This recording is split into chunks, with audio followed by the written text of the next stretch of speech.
Hello everyone and welcome back to another review of The Bad Batch. Today we are taking a look at the series finale. The Calvary has arrived. So here we are at long last, the final episode of The Bad Batch and the final review for The Bad Batch. And it's also long last because this is a week late. Yeah. I apologize for the tardiness for this review. Usually at least for this third season, I've been posting these on Fridays after they'd launched on Wednesdays, but I got busy with life things. So I kind of didn't have much time to record in a manner that was good for conducive to my schedule for getting this review out on time. So I am thankfully now able to get to it. So let's go ahead and talk about this episode. Week late review, but it's giving me time to really marinate and think on all this. So yeah, I think it was a good fitting end for the show in a lot of ways. It wasn't perfect. There are a couple obvious dangling plot threads, I feel like, that I'm curious how they're going to address in the future. But for our main group, for the Bad Batch themselves, I think this was a fitting end to their story. And sort of kind of continuation in the future, knowing where they end up. So we'll just go ahead and get into it and kind of go through the episode. So, it starts Bad Batch are in the jungle. They're trying to get into the facility, into Mount Tantus. Meanwhile, Omega and the kids, they're sneaking around. They manage to trick the droid and reprogram it so it can knock out Dr. Scalder. And she has a very satisfying face plant right on the floor. And after that, we don't know what happens to her. We see her wake up, and she walks out of the room, and Hemlock says that she'll be dealt with or whatever. But after that, we don't know what happened to her. So maybe she'll pop up somewhere in the future. Who knows? So then it would be kind of interesting, even though it's like a completely different science. It would be kind of interesting to see her like somehow part of Project Stardust. and then of course that one ends. She's like, it was so nice to be part of a project that was successful and is now a thing that I can look at for years to come, to be this constant thing that will be a example of my scientific brilliance for this thing that I helped with. And then, like, someone knocks on her cubicle going, oh, by the way, the Death Star just got blown up. What? It's like, that'd be kind of funny. Like, she's this brilliant scientist that keeps inadvertently helping with these things that are horrible, and they keep going wrong. They keep getting blown up and stuff. So then Bad Batch find their way into Mount Tantus. However, we learn that Hemlock has his own evil shattered glass version of Clone Force 99, and they're just a bunch of, it's it's interesting how they went with, this is clearly supposed to be a dark evil version of Clone Force 99 without them being actual clones of the Bad Batch. They are just regular clones that just had genetic modifications made to them afterward, I think, clearly. And so then that's probably why, the main one, his voice was a little funny, and why we were all like, is it Tech? Who is it? A clone of Crosshair? Oh, who is it? Nah, he's just a random clone, and he's dead now.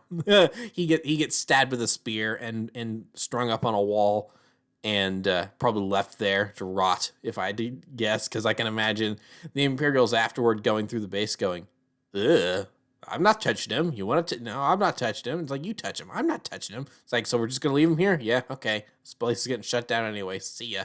It's like, I imagine that's probably how that conversation went down. So not Tech, back from the dead, which is good. I like that. Like I've been saying all season, it's like, I didn't really want Tech to come back as much as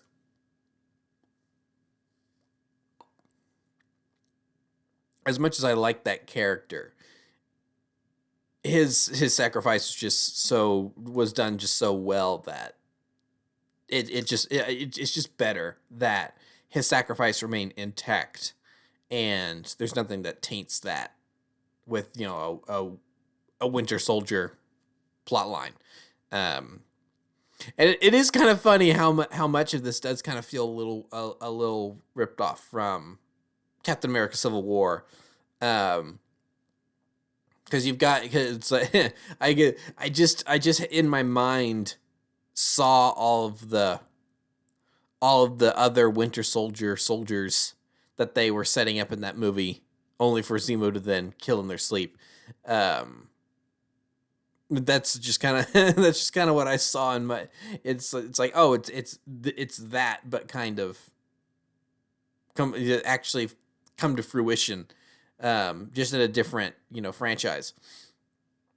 Because of course, for anyone that doesn't know, there was a book that came out a couple years ago, or like 2 years ago, something now, maybe not even that long, that details a lot of behind the scenes stuff that went into making a lot of Marvel movies, Civil War included. And all those super soldiers were originally supposed to be the third act final fight, and Tony and Cap would have made up, I guess. Or maybe in that version, Iron Man wasn't even in it that much. And it would spend this fight with all the super soldiers, and Kevin Feige thought it was kind of lame. And the Russos thought it was kind of lame, but the guy that was in charge of Marvel at the time or whatever thought that was the coolest idea ever or something, and he was pushing for it until Feige went over his head to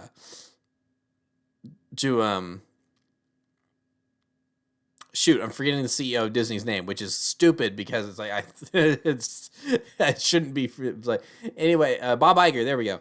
Until he went over his head to Bob Iger and they got him removed, and so then they were able to ditch and so they were still in the film, but kind of as a screw you to that guy. It's like, yeah, we're gonna keep him in the film, but then we're gonna kill him and never have that big fight. Ha ha. And it was a nice subversion of expectations there. It was effective, I think. Anyway, I like Civil War. That's a really good movie. But so yeah, it was interesting to see that kind of brought to fruition here in the Bad Batch with the worst batch or whatever the Kiners called them when they were doing the music. So let's see here. The Zillow getting out, I thought was pretty cool. It's kind of bringing that whole arc full circle, is that now there's a Zillow beast back in the wild after all this time. So that's nice. So it's like, and here's another thing is that, so the end of the episode, Tarkin says to shutter Mount Tantus. I believe that this is not the last we've seen of Mount Tantus. I think at some point in the future we will be coming back as an audience to Mount Tantus. Whether that's in animation or live action, I don't know. But I believe we will be coming back. We will see this destroyed installation. It's just a wreck. There's broken ships and stuff, and all this going on. And whatever batch of characters we're with are going to be like, oh, what happened here? And then they'll just hear a roar in the background, and then whatever that episode is a Godzilla episode where they have to escape from the Zillow Beast and alive. I feel like that's a pretty obvious setup with it running off into the jungle and stuff. I feel like that's a pretty obvious setup for them to return to in the future.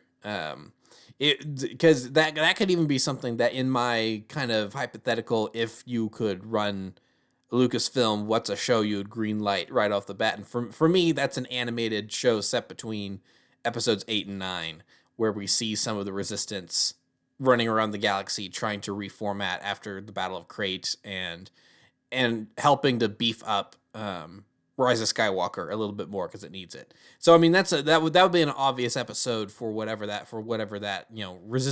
Star Wars Resistance 2, the one that's actually good, hopefully, would be what Star Wars Resistance should have been to begin with. Yeah, that seems like that would be an obvious tie in there, where it's like, oh, hey, and then like now there's a whole bunch of Zillows. It's like it's like, oh, are we gonna explain how there's more Zillows? No, but it's cool because there's like 5 of them, and then, there's the really really big one because it's the oldest, and then the other 4 like of varying sizes, and we got to escape from all the Zillow beasts. That could be cool. So I feel like that is an obvious setup that at some point in the future we will return to. It's just a matter of when exactly. So yeah, cool. So cool way to bring back the Zillow Beast. I'm really glad they did that because honestly, the Zillow Beast was one of those plot lines, and I think I said this in the second, my review of that episode in the second season when they brought back the Zillow Beast. I'd kind of lost hope that they were ever going to touch the Zillow Beast again. Didn't ever think that we would be back with that as a plot line, and here we are. We got it. So So yeah, Zillow escapes. Then we have a shootout with the worst batch. Everyone's captured. Crosshair gets his hand cut off. I thought that was like, oh, finally someone loses a limb. It's a Star Wars thing. Someone has to lose a limb. So I thought that was a cool choice. Kind of lopping off the physical manifestation of Crosshair's trauma, and grief and regret, and kind of allowing him to move on and heal. And it wasn't exactly where I thought that they were going to go. I thought, with that, I thought for sure, because I think I even talked about it earlier in reviews for the season, is that, he'd eventually get over his worries, and then we'd see his hand stop shaking, and then he'd be able to take a shot. But that's sort of kind of what happened. It's just that he was able to do it with his other hand because his main shooting hand was cut off. So visually showing the severance of all of his anxieties and stuff. So I thought that was cool. That was interesting. I liked that. So the clone rebellion, really kind of mini clone rebellion. Cool to see all these clones fighting back. Didn't end well for some of them. Felt really bad for that one guy that got stabbed with the fake lightsaber. What was clearly supposed to be fake lightsabers. Felt really bad for him. It's like, oh gosh, poor guy. But yeah, I was happy to see the clones get away. And have one last fight for their freedom. That was really nice. And then just the Bad Batch, coming to Omega's aid and her coming to their aid, and just the overall teamwork and stuff, and that's just all really really done well. I've loved their dynamic all throughout this series. Seeing where it started, where Omega was this kind of, I'm just going to get in trouble because I don't know any better kid, and now she is this capable kind of mini soldier. And the one kind of complaint I have at the scene is that there's the one guy standing guard, and she's quietly tiptoeing around him and pressing buttons to unlock the chain beds or whatever you want to call those things that the guys were trapped in. And she's quietly pressing buttons to unlock all the stuff. I was thinking to myself, why don't you just shoot the guy in the back? It's like, and it's funny because at first she tries to stun him a couple times and it doesn't work, and then she switches to kill, and then he grabs her and she's unable to do that. But I'm like, you're in a life or death situation. This is clearly a bad guy. Just shoot him in the back. Just because you're one of our heroes doesn't mean we're going to think less of you for shooting a bad guy in the back. So, I mean, it all worked out, of course. It was more dramatic the way it went down. But if that were me and I'm sticking around like, oh, this guy has no idea I'm here. Pew, pew. Oh, no, you've been shot in the back. You're dead now. How terrible. Great. Now I'm totally free and clear to press all the buttons I want. Do. Hey, guys, you're free. Isn't this so nice? That in hindsight, of course I was thinking that, but in hindsight, the blast probably would have alerted the other bad guys to come in, and she wouldn't have pressed nearly as many buttons as she would have needed, and the Bad Batch would have never escaped, and she probably would have been kidnapped forever by Hemlock. So it all turned out the way it needed to, but I was kind of thinking just shoot him in the back. It's like, he's back his turn. This is what you do. Shoot him in the back. So, So yeah, so Wrecker, I have to give an MVP shout out to Wrecker for this episode, because for him being clearly hurt for most of it, he's still really carried his weight and really wrecked shop. No pun intended. Actually, yeah, pun intended. Um, he's like, he jammed that one guy's face into the electrical grid or whatever and electrocuted him. Fighting off the other guy with the electro staff, and he's doing all this while wounded and stuff. It's like, I mean, Wrecker's just impressive. Um, and then I think we should, and then let's go ahead and talk about the scene. Because there's a lot to talk about here. Overall, very well done with Hemlock's defeat and everything, but I have a complaint. Sort of. Is it a delusional complaint or not? Is it, am I maybe delusional? Perhaps. But I wasn't a huge fan of how they dealt with Scorch. But this is where my delusional part may come in. But I think it's going to be kind of okay in the long run, because I think he's probably still alive. Because, kind of looking at, and see, now I feel like all the people that really thought Tech was going to still be alive. So it's like, now I know how they feel. Where I was like, nah, I think they're going to keep Tech dead. But, but this is a little different, because keeping Tech dead was the better idea for the story, where there's still more that could be done with Scorch. So not having him dead would make sense. And you're looking at where he got shot and everything, his armor would protect him. And then, but he fell. It's like, well, Hunter fell in the first season from a height greater than that from where they were, and he survived in the same armor. Or the same type of armor. So it's like, Scorch, I think Scorch is alive. I think Scorch could be alive. And also, it's like, forget about the fall and the being the blasted and everything. It's like, Gregor survived a giant explosion in the same type of armor, like two years before this point. So yeah, I mean, Scorch could totally be alive. Was he out of the fight for that moment? Yeah, totally. He was probably unconscious, and he woke up hours later when the Empire arrived, and it's like, well, this is embarrassing for me. I let my boss get killed. That's probably not going to reflect well on my permanent record. But I think Scorch could totally be alive. And part of the reason I'm advocating for him to be alive is, like I said, is that this is a popular, not a widely popular, but to a certain demographic of Star Wars fans, this is a popular character, especially to people that would be watching this show. I feel like, because this is a show that focuses on clone troopers, Scorch is a clone trooper, I feel like a lot of people that would be watching this show would probably know at least something about Republic Commando. Whether it be the video game or the books or both, or maybe not even having experienced them but read about it on Wikipedia or something. I feel like a good portion of the people watching this show probably know about Republic Commando.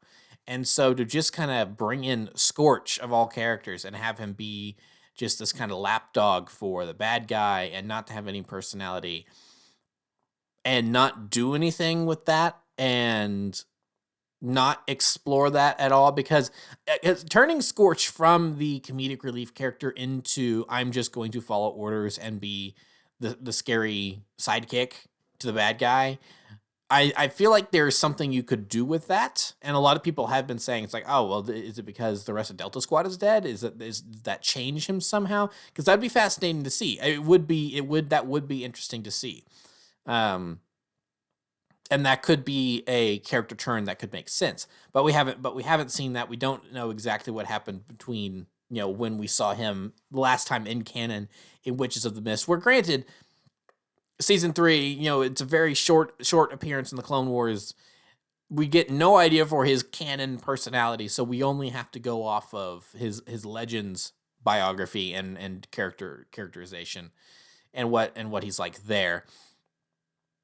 So I think that could be a really interesting story to see what happened to Scorch, and it would kind of be going into this whole idea of having these clone troopers that are the opposite of the Bad Batch, where you have the Bad Batch that want freedom for themselves and other clones and just to live their own life and see what the Empire is doing as terrible. And then on the other side of the coin, because that's the thing about free will, is that you're going to have people that disagree. So then you have these other clones that are, just despite having been, mind controlled to commit Order 66 and everything, maybe being okay with it and buying what the Empire is selling and going, yeah, the Jedi were kind of jerks to me. It's like maybe some of them were in a legion that, their Jedi general wasn't that great. It's like, what about veterans that served with General Krell? Because it seems like he didn't have necessarily one particular clone battalion assigned to him. It seemed like he kind of jumped around. It seemed a little bit like what they explained in the Umbara arc.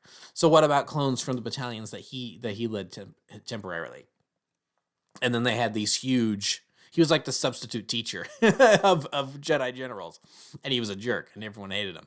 So it's like, so what about... So maybe, those clones would have a little chip on their shoulder against the Jedi Order. And so, because they don't have an Obi-Wan or an Anakin or an Ahsoka as their leader. So maybe they would kind of be more on board with what the Empire was, touting in their propaganda against the Jedi and the Old Republic and everything. So that's an interesting idea to explore and not just go blanket black and white. Nope, they're totally in the wrong and they're bad. They're brainwashed. They're experimented on. Are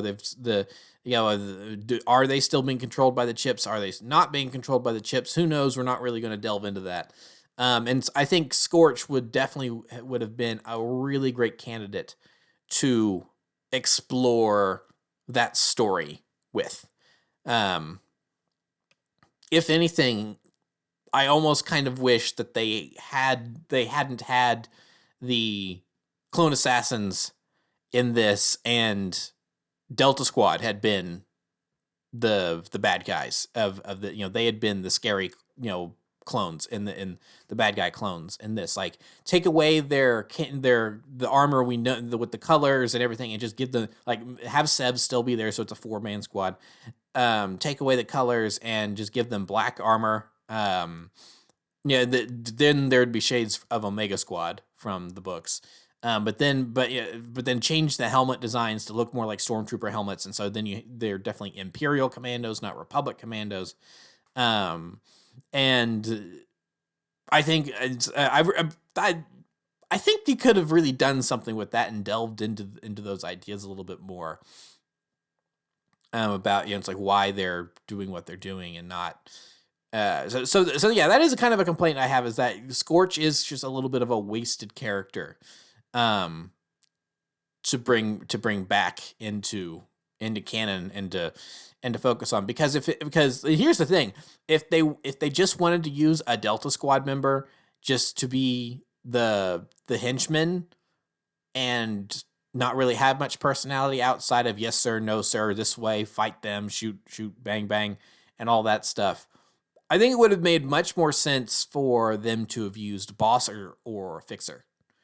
Personally, Fixer especially, because he's the tech guy in the group. He fills in that same archetype as Tech in the Bad Batch and everything. So I think I think it definitely would have made sense to have him as the as kind of the henchman character, given his his archetype and his personality background and everything. And if they had done that, then I wouldn't necessarily be batting an eyelash about how he was treated as a character, because it's like, yeah, okay, yeah, it's Fixer. I think all this would make sense. So it being Scorch is just a really, really interesting choice. The fact that they would make it Scorch of all characters and not do anything with that. Maybe it was their intention to do something with that, and they ran out of time, because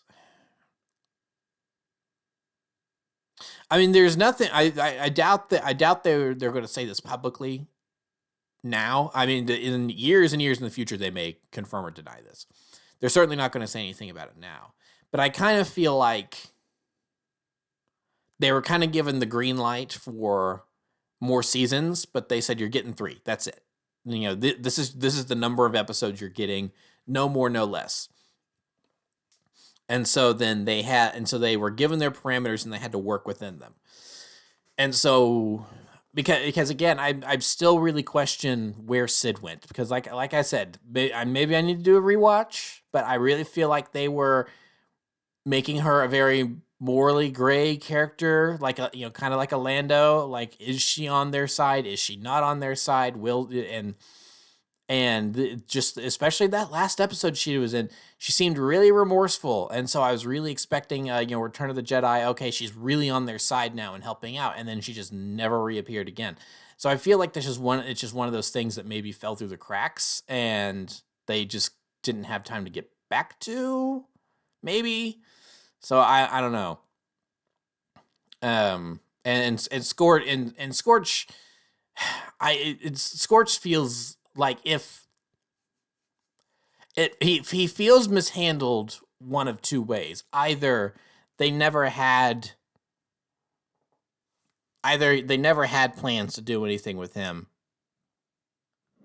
and then this is exactly what they wanted for Scorch, in which case I think that was a mistake and they should have chosen a different Delta Squad member or done a different commando entirely. So that would have been a mistake. And if then they did want something to do with Scorch, they did want to do something with Scorch specifically because it would have been a good character study or something, then, well, it's unfortunate that they didn't do that, and maybe they should have not bitten off more than they could chew or something. I don't know. But this is also coming from a place of, I'm a Republic Commando fan. I love that game. I love those books. I'm older. I'm an older fan at this point. Not the oldest Star Wars fan out there, clearly.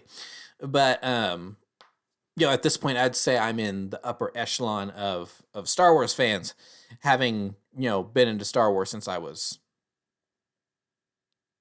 6 years old or something like that. And I'm 26 now, so I've been into Star Wars for 20 years. And now there's a whole new generation of kids that are growing up with it, with the sequel trilogy and all these shows and stuff, and they're kids now. So I've been around long enough at this point where it's like I can now see with my own eyes the different eras of Star Wars changing before my own eyes, and not.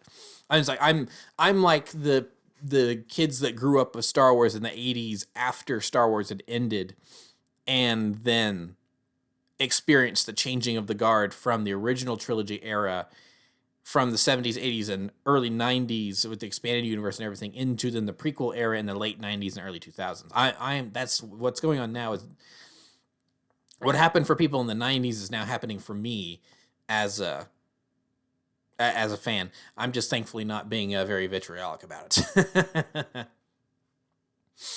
So a lot of this is coming from a place of, well, I remember Scorch. He's a pre-existing character, and what you've done with him, I don't necessarily agree with. And so that's why I'm saying I think he could still be alive, and there are things that you could do with him. And even if he's not alive, and this is them going, nah, he's dead. He's very dead. This is the end of Scorch's life.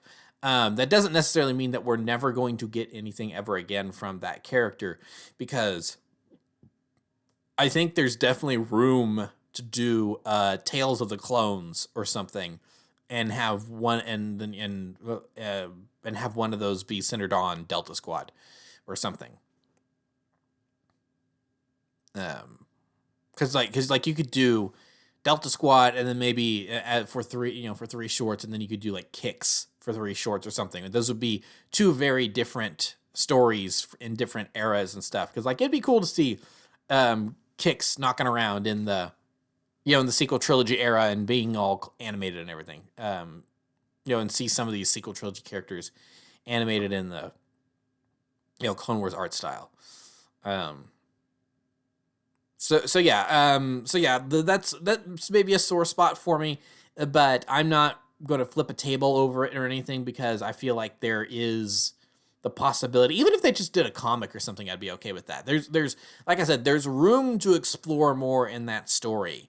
And that's the thing about Star Wars, is that if you're patient enough, a lot of times they do explore those stories. Case in point, Tales of the Empire. It's been 10 years. Oh, we're finally figuring out what happened to Barriss Offee after season 5 of the Clone Wars. So it's like, you just got to be patient sometimes as a Star Wars fan. So thankfully I am patient and I can wait. So hopefully that's something they get to one day. Just because they've quote unquote killed him off in the Bad Batch finale doesn't mean Scorch will never return ever again, or any other Delta Squad members for that matter. So yeah. So while I have a little bit of an issue with how they killed off Scorch, how they killed off Hemlock, that was awesome. I loved it. That was so great. The Omega with the stabbing him with the little thing that she swiped off of Emery's tray, and then, the holding up the arm so Crosshair could land the shot and shoot off the binders. And then I loved it. I loved how very personal this was, where they didn't just shoot Hemlock once and let him fall down dead. No, they just kept unloading into him until he finally fell off the edge. Like, no, we're not taking any chances. This shot probably killed you, but we're still shooting. That shot probably killed you, but we're still shooting. This shot probably killed you, but you're still shooting. That shot probably killed you, but we're still shooting. Oh, and we're still shooting, but you're falling over the edge. Okay, we're going to stop shooting because you're definitely dead now. But it's like, so it's like that was a cheer clap moment. Like, yeah, woo! Just he ate it. He is, oh boy. So yeah, that was really satisfying. And then of course the Omega running up and hugging Crosshair first, and that closing out Crosshair's arc. So well done. And in the rain and everything. So you get shades of Camino, where the story started, and how all this kicked off. It's like, it's all just very done so well. I really liked that. And then speaking of satisfying deaths, we can't forget Rampart. Died doing what he loved, being a self-serving jerk. It's like, serves you right, you moron. It's like, if he had just gone with the Bad Batch, he could probably just be sitting on a beach on Pabu, sipping space martinis. But no, he had to try to be a jerk and weasel his way back into the Empire to get more power for himself. And what'd that get him? A thermal detonator at his feet. And the moron is so stupid, he didn't even really comprehend what was happening, because it's funny. I saw someone post a screenshot where they were watching it with the subtitles up, and what he says when he gets blown up is, what? Like, he's saying, what? Like, it's like he's not even quite sure what this is that's landed at his feet. And it's like, how do you not know what a thermal detonator is? He was just confused with the whole situation. He didn't have time to process it before he got blown up. It's like, come on, dude. It's like, you were in the military. You should know a thermal detonator when you see one. Like, if I mean, he was dead either way. He wouldn't have had time to escape that. But you see that drop to the ground. It's a little cylinder. It's a little, not a cylinder, but a little ball with a red blinky light. It's like, oh shoot! It's like, you got to get out of there. And he would have, again, like I said, he wouldn't have had time. He would have died anyway. But that was pretty satisfying. I liked the way they ended the story of Rampart and Nala Se. And Nala Se, I'm still not sure how to think about her, because she was pretty much directly responsible for the death of Fives. And that's something I don't think I'll ever be able to forgive her for. But, she did come around in the end.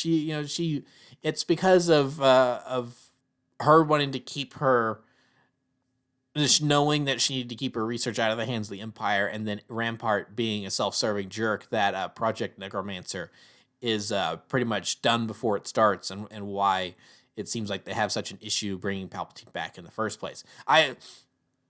I really appreciate what they're doing with this across Bad Batch and Mandalorian and all this, because like I said, a whole show between episodes 8 and 9 could really help reinforce Rise of Skywalker, and they're already laying the groundwork here very well, because it's like, okay, we brought Palpatine back, but we're making it pretty clear it was not easy. It literally took 30 plus, it took like 25 plus 30 years or something to actually effectively bring this guy back. And even then, his body's decaying and it's falling apart, and it can barely hold his evil Force spirit.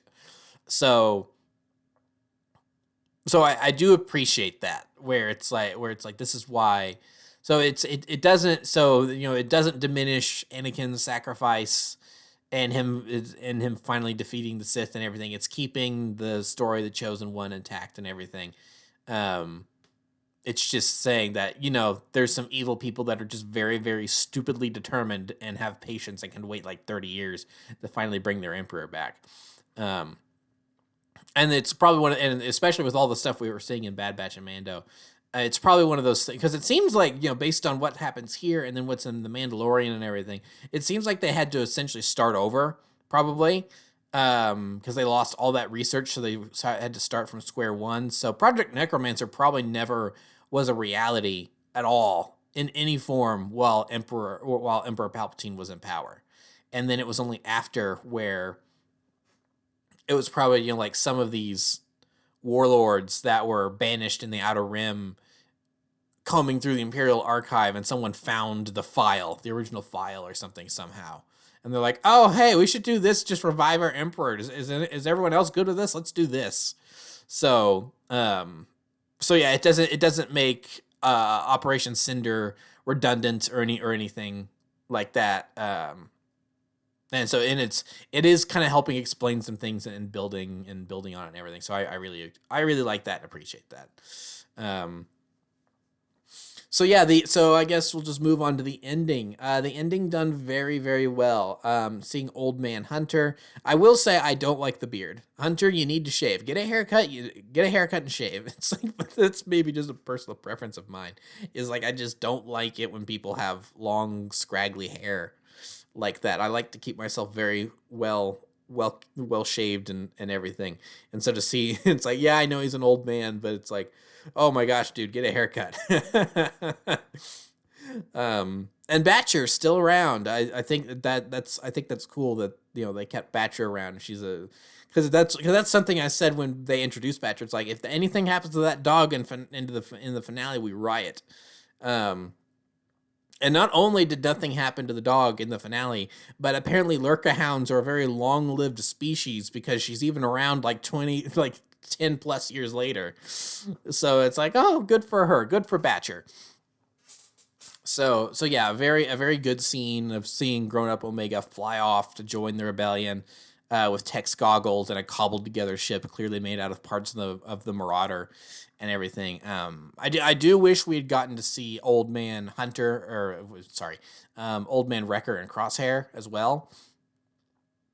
But the kind of the core relationship of the show has been between reluctant dad Hunter and Omega. So to see, I think it makes sense to focus on them here at the end.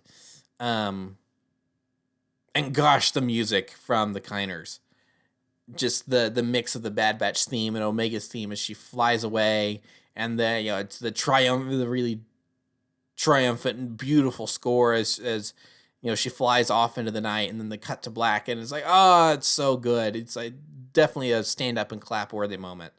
So yeah, that was done really well. I really liked that. And then as for the kind of dangling plot threads, because I feel like there's more they could explain with Nala Se and how Omega exactly came to be. I mean, we can kind of work it out, but it still would be cool to get those concrete details. What's going to become of Rex's little clone rebellion, Senator Chuchi, in the very, very, some of the early building blocks here of the rebellion. Seeing her discussing things with the senator from Raxus, and her saying that maybe Pantor's interests don't lie in the Empire. She already knows Bail Organa, so there's definitely early building blocks of the Empire, of the rebellion here. So there's definitely room for more stories to be told with these clones, with Rex and Echo and Wolf and Gregor and Hauser and all that. So yeah, I am really curious what they're gonna do, because I have to imagine it's Star Wars. It seems like they never do anything without some sort of plan. Like I said, it may take a while for them to eventually get to something, but it seems like that they do eventually try to come back and cross their T's and dot all their I's and make sure that they don't leave anything hanging. So I am curious when we're going to get that story, and it's like, in what format will it be? Will it be a book? Will it be a comic? Will it be a video game? Will it be a TV show? Will it be an animated movie? I think an animated movie could actually be really cool. I don't think Tales of the Clones and it's 3 shorts. It's like, I think there's too much story there for just shorts.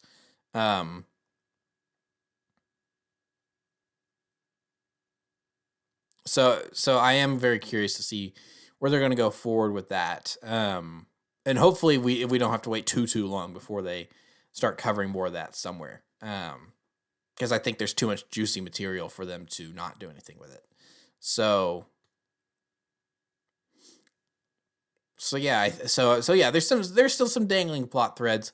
But it's just a potential setup for the future. Of course, now Omega totally has got the green light to show up in other things as an adult. Is there going to be a Book of Boba Fett season 2 where she shows up in live action? We get the Fett siblings running around. That could be cool. So yeah, there's a lot of good doors that are left open for future stories involving some of these characters, while also giving us a good conclusion to this story. With these central characters, the side characters can Omega's a main, but some of these side characters, definitely have the doors open while the others are, it's like we can give them a rest for now. Although I did see a post from someone, I think on Twitter, saying, "Hey guys, this means that if the Bad Batch ever show up in anything in the future, they have plot armor, right?" It's like, oh yeah, it's true. That's funny. Yeah, that's a good point. So they could show up in. So if they do make another Clone Rebellion show or whatever, the Bad Batch could show up for it in an episode. We don't have to worry about them getting killed off brutally. So yeah, I really liked the show. This was a really good show. I understand some of the qualms people have with it, especially the first season of the like, it's too episodic. And it's like, okay, it's like, personally, I didn't mind that the first season was that episodic. I understand why that's not some people's cup of tea, especially this day and age, and how serialized storytelling has become in television, and how a lot of shows so very easily flow into one episode after another, and it feels like one long story. And so the first season being, we're going on this adventure, now this adventure, now this adventure, now this adventure, that don't really tie into each other all that much. I understand how that wasn't for everyone.